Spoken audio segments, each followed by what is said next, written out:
윤석열 대통령은 최근에 구치소에서 성경과 기독교 관련 서적을 많이 읽고 있다. 이렇게 알려졌다고 이 서울신문이 단독으로 보도했습니다. 자, 윤석열 대통령은 성경 중에서도 특히 시편을 집중해서 읽는다고 합니다. 자, 서울신문 취재를 종합하면 변호인단이 윤석열 대통령이 요청한 성경과 기독교 관련 서적 등을 확대해서 복사하고 있다고 합니다. 그걸 다시 책처럼 엮어가지고 구치소 안으로 반입하고 있다고 합니다. 자, 윤석열 대통령은 시력이 급격히 나빠졌기 때문에 그래서 이 어지간한 글자는 잘 읽을 수가 없고 포인트가 17포인트.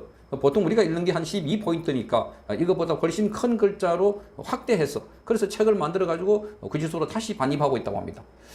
자, 그런 걸 보면 윤석열 대통령이 지금 시력이 얼마나 나빠졌는지, 그동안 당뇨병, 합병증으로 인해서 치료를 받아야 된다고 하는데 그것도 적절하게 치료를 받지 못했기 때문에 생긴 병이 아닐까, 후유증이 아닐까 이렇게 생각되어집니다.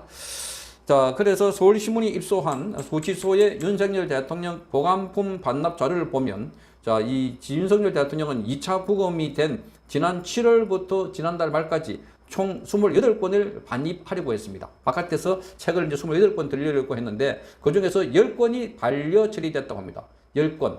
자, 구치소에 반입하려다가 막힌 책 중에는 개념 있는 그리스도인, 또 성경에서 과거, 현재, 미래, 또 존 비비어의 순종 이런 기독교 관련 책이 다수였다고 합니다.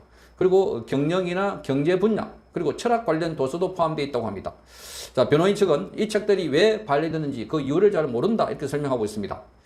자, 윤석열 대통령의 요청에 따라 개별적으로 들어오기 때문에 실제로 반입된 책들의 목록은 알려지지 않고 있습니다. 어떤 책들이 들어왔는지.